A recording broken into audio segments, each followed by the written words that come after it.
E aí galera, mais um dia, mais um vídeo. Hoje estou com a Next 250, essa moto é do Paulo.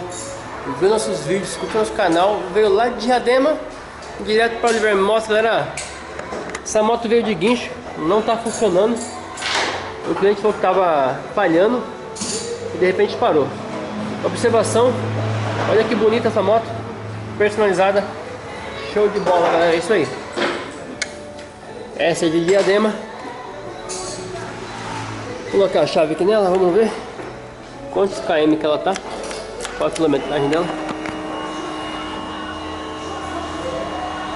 47 mil galera, 546. E a moto tá muito bonita, show de bola. Não vai pegar.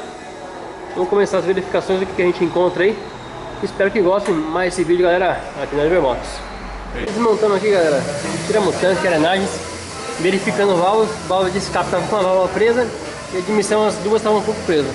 Vamos remontar aí e verificar como que essa moto vai ficar. Isso aí galerinha, mais uma moto finalizada da Next 250. Essa tá muito bonita, gostei muito dessa cor, show de bola. É isso aí, essa moto é do Paulo galera, veio lá de Diadema, direto para Oliver Motos. Essa moto tava com dificuldade, não tava ligando, tava falhando. Fizemos as verificações. O que a gente encontrou? Essa moto estava com válvula presas e o sensor TPS que estava fazendo ela falhar e desligar. Foi feita a substituição, ficou zerada, show de bola. E é isso aí. Espero que tenham gostado mais desse vídeo, hoje um vídeo mais rápido. Se curtiu, deixe seu like, compartilhe. Se você não se inscreveu ainda, se inscreve aí, fique por dentro de tudo que acontece na Oliver Motos, dicas e muito mais. Assim que se inscrever, ative o sininho aqui embaixo, será notificado a cada vídeo novo, você não perde nada.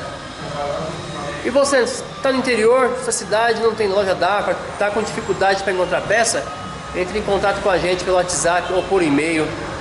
Faça seu orçamento que a gente envia peça galera para todo o Brasil. E você que mandou mensagem aqui para o Oliver Motos, o Oliver não respondeu, galera, aqui é muito corrido. Mandou mensagem uma vez no WhatsApp, foi visualizado, não respondeu, cobra de novo, manda mensagem, e aí Oliver, e aí Oliver.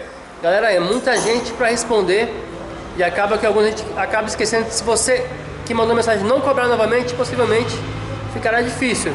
Então ajuda a gente aí que a gente procura ajudar vocês da melhor forma possível. Um forte abraço, até o próximo vídeo galerinha, valeu!